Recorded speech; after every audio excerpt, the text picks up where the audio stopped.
sound when the work. Hey, how's it going? My name's Rich Connolly. I am the owner and operator of Rods by Rich. And today we're going to go over the process of getting a true fitted custom rod. So I've been working on this rod for a customer. This is one of my Tiger Wrap designs. As you can see, I just finished epoxying. But for this was a red, white, and blue inspired Tiger Wrap, 3 colors. And that gives you like that really trippy kind of design. And no two patterns are exactly alike. So for me, this is the epitome of a true custom rod. Now, this is done on a Palmarius Pro Carbon medium action. And for this rod, the customer wanted something for bottom fishing, such as for fluke, sea bass, porgies, blackfish, any kind of bottom fishing. All right, so what is a true custom fishing rod? Yeah, you can go to the store, you can buy a hand-wrapped rod with your specific colors that you want or the specific guides that you want. And yes, that may be a custom rod to you, but that's not a true custom built rod. So what is a true custom rod? A true custom rod is you're going to come to my house or to the shop, and we are going to fit that rod directly to you for you only to fish. Now, for instance, this is a 5'6" tuna jigging blank that will be set up for spinning purposes. And what we're going to do is actually have you hold the rod exactly where you like it. Where do you want your reel? Where do you want it sitting underneath your arm? And myself, we're going to mark the blank with different color markers to show exactly how it fits for you.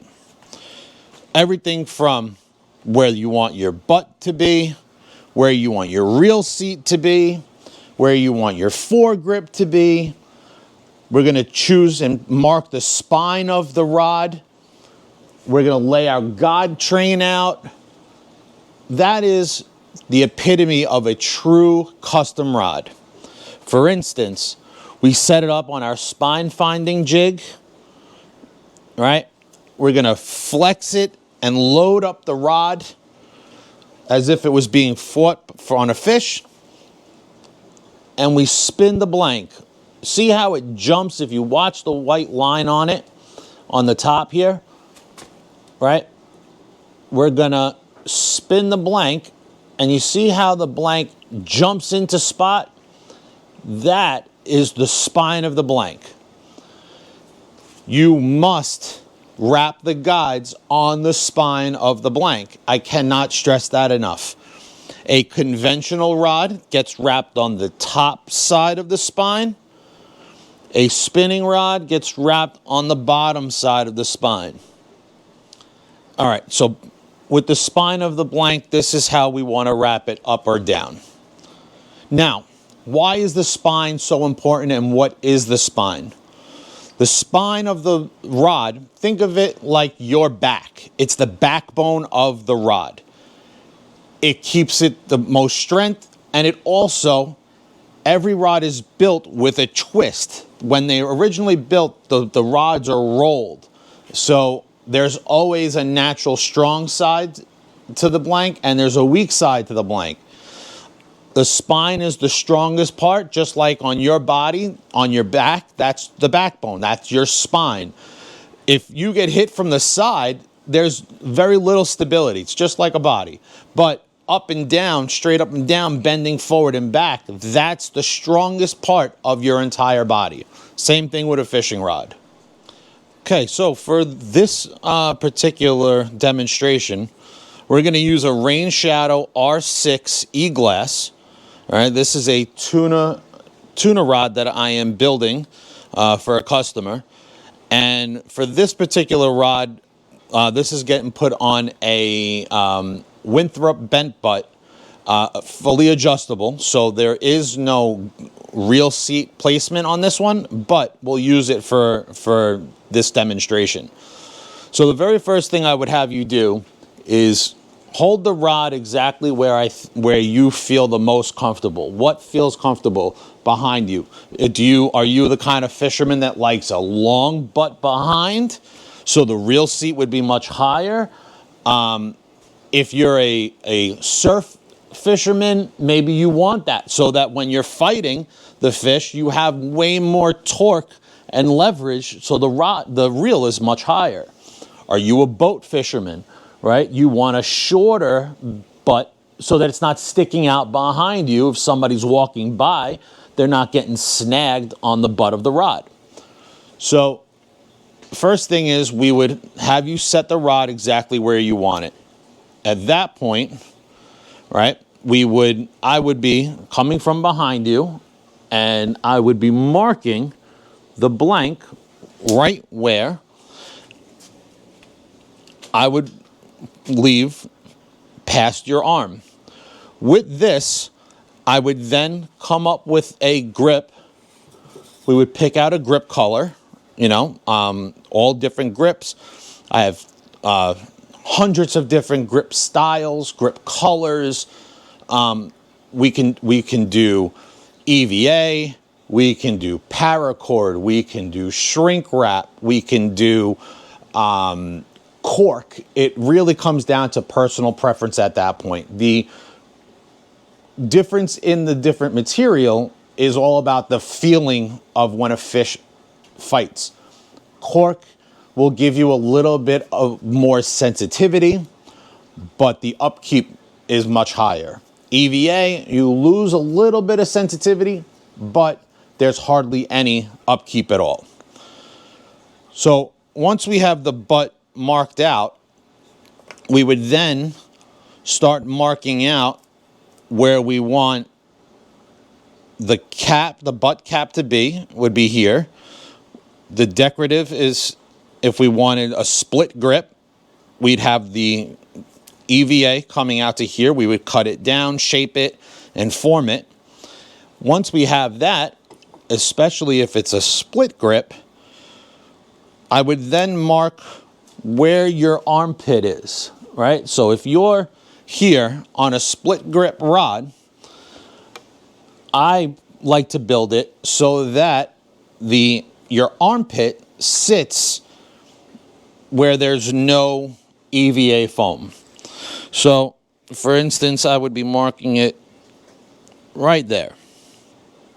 This is where this would have no grip at all. This is what's called a split grip. As you can see, like the rod that's being built here, that is the perfect example of butt cap, lower butt grip.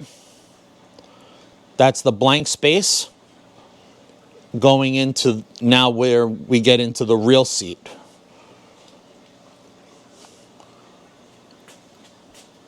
Once it's set and we figure out our base grip versus our foregrip, where the reel seat sits,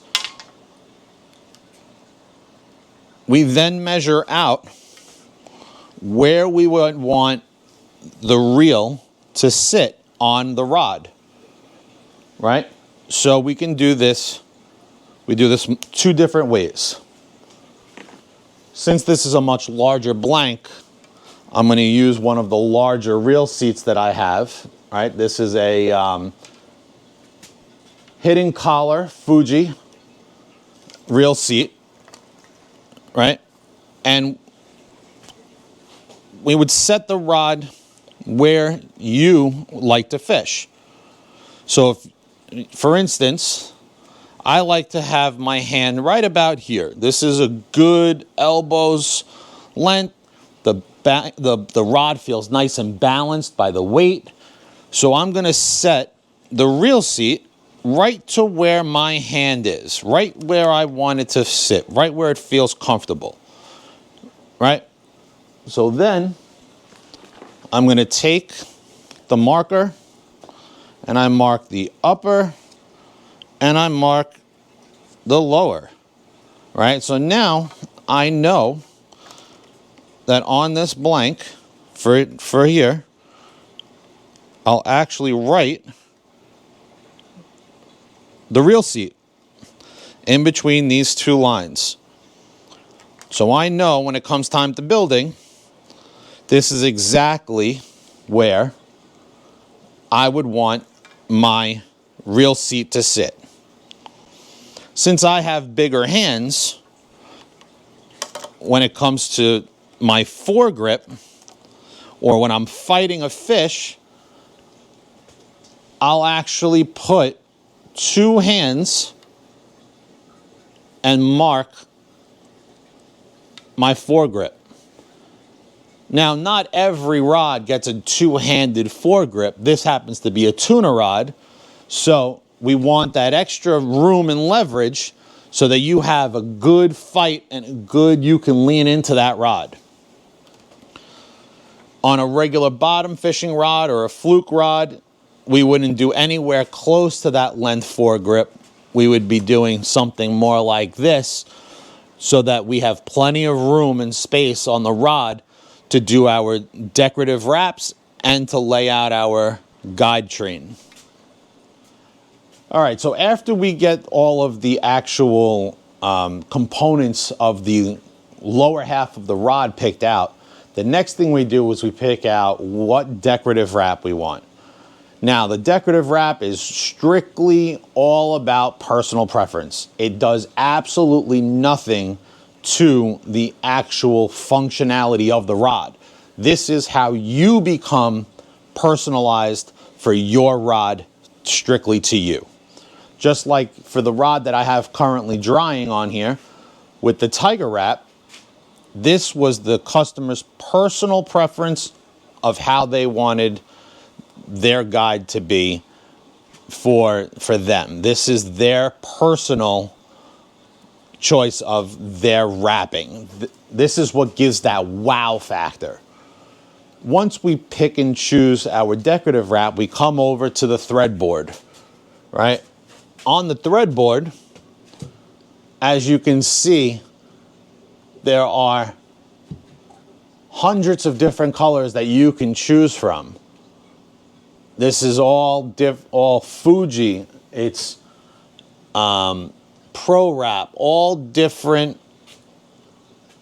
companies, different thread sizes.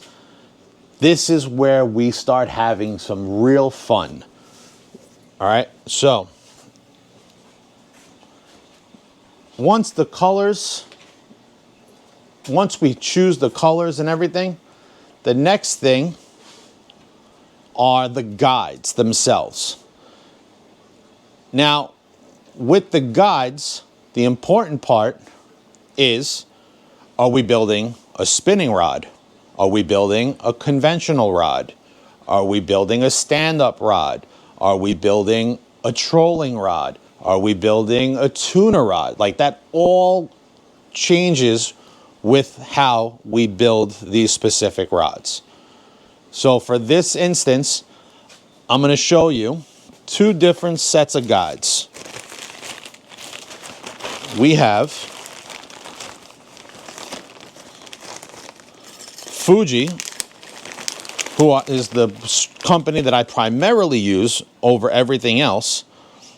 This is their complete guide set by Angler's Resource, and it shows that this is a 6-piece kit made for spinning. As you can tell by the very first guide at how large that is, that's how we know that it's for a spinning rod. Also, that largest guide, or the very first guide on the entire rod, is called your stripper guide. That's the guide that is going to assist the fishing line off the reels and keep it from getting that line slap on the rods themselves. So this is an example of a spinning guide kit. And here are some of the kits that I've come up with myself. These are, again, Fuji guides, right? But these are conventional rod guides. These are Fuji K guides, right, with alkanite inserts. And in these inserts, there are so many different choices as well. There's alkanite, there's SiC, there's titanium, there's phazolite. Like, there's so many different ring materials, and all the ring materials do different things for different styles of fishing. SiC is primarily used with braid fishing and also much larger fishing like tuna and striped bass, like those, because it's a much harder, denser ring. The alkanite are perfect for striped bass. They're perfect for bottom fishing. And then when we get into tuna, we can get into like the rolling guides. In the second video, I'll show you guys all the different rolling sets, because with that tuna blank that I'm building, those guides will be in and we can talk about those. All right, so once we go back to choosing our colors after we get our guides and everything picked out, and we start talking about the decorative wraps, there's countless different decorative wraps. And from as simple and as basic as, let's say, for this net that I built, as you can see, this is a simple, basic diamond wrap. Right? It makes it look like a diamond on the inside. That comes standard with every single build that I do. Diamond wraps, chevron wraps, 3D chevrons, boxes, any kind of open wrap, as you can see. So an open wrap, it shows the color, or the blank would show through. Okay, that's one style of wrap. Another style of wrap is a closed wrap. As you can see on here, this was an eagle wrap that I did for my son. And of course he had to choose one of the harder wraps to do, because, you know, good old dad. And this is what's called a closed wrap. As you can see, there's no blank or rod showing through the wrap. Now this wrap is a big difference in time, so we have to charge a little bit more money for a closed wrap like this. Once we pick our colors, we then pick how we want our guide wraps to be done, with an under wrap or just an over wrap. Again, it all depends on the style of fishing that we're doing. Okay, once we have our guides picked out, our colors are set, we've discussed our decorative wrap, we then go into how long we want our decorative wrap to be. Do we want something short like this because we want to see a specific part of the blank between the stripper guide, or we can wrap it right into the stripper guide? That's a really nice detail that not everybody has. Again, because of the more time, stuff like that does change the price of the rod slightly, not much. Now we get into the guide placement. So the way we do it is that I have a calculator that I use to give me a very general idea of where my guides need to be placed on the blank, depending on from the tip of the blank to a set distance of where I like to put the very first stripper guide. On a 7-foot rod, after the lower half is completely built out, it's roughly about 49 inches of guide placement and train. As you can see on the rod that's currently drying, where you see all the under wraps are where the guides are going to be placed, and also after a flex test was done. You'll also hear the terminology of a static load test. What that is we take the guides after I measure out and mark the blank. I tape the guides onto the blank using blue painter's tape, and then we'll load the blank, right, just on the spine,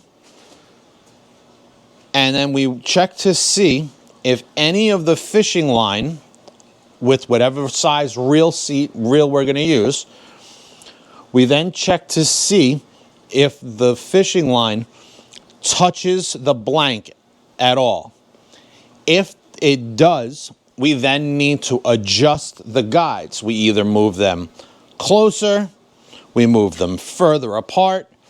If it's touching between two guides, we have to then move them closer to each other for more support.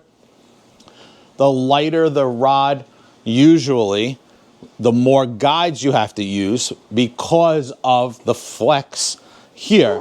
So for instance, on this rod, I wouldn't have to have as many guides here, but I would need more guides here so that the line doesn't touch the blank at all. So while we're doing all of this measuring and testing and everything, I've come up with a Rods by Rich order form and sheet. This way, we can make sure that we have everything written down, and then we do a sign off by the customer as well as by myself. I make a photocopy of it so we both have it at the exact same time while through the whole build is going on.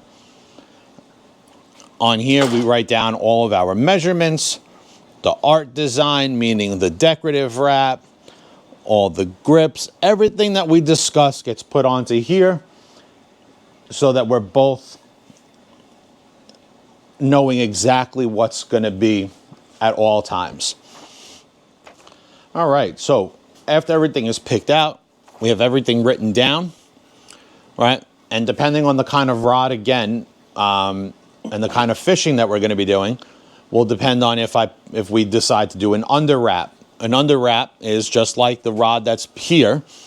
This wrap will actually be underneath the guides, and the guide feet will actually sit on top of that wrap. So this is the guide foot, right? These are what we call feet. And this would actually sit right on top of the under wrap. We then wrap over this, and that's what's going to give you the most strength for the guides themselves. It also protects the blank and the rod itself from any damages caused by the stress, depending on the kind of fish that you're doing. Obviously, smaller bottom fishing, you don't need to put it under wrap. It's not a necessity. At that point, it's more for decoration. Larger rods, tuna, striped bass, shark, that's all something that is a requirement. You must put an under wrap under the guides to protect the blank under that extreme stress. After everything is laid out, we test everything. We make sure there's no line slap or any flat line. We then epoxy the threads. That's what gives the strength of the rod and the guides. With the epoxy, after I apply the epoxy on here, as you can see how clean and smooth the epoxy is here, that's because I've already once it's mixed up, I've hit it with my torch. What that torch does, it heats up slightly the epoxy, and it allows any bubbles to pop and makes it crystal clear. Once that's done, the epoxy itself is dry to touch. In my shop, because I keep the shop at about 70 degrees, it's dry to touch in about 12 to 14 hours. It's fishable and ready to fish in 3 days. At that point, you can take it out and start enjoying your custom rods by Rich. Stop by, give us a shout. Anytime you need anything, we also do repairs, and we stand by every single rod that we build. Thank you very much. One more thing, real quick, Rich. If someone wants to get in contact with you, webpage, Yep. phone numbers, social media. Yeah, thanks for that. So for social media, we are on Facebook. You can find us at Rods by Rich. We do have a website that goes through my charter business at realnaughtyboatcharters.com. And you could also reach me at my cell phone at 646-261-6400. Thank you very much.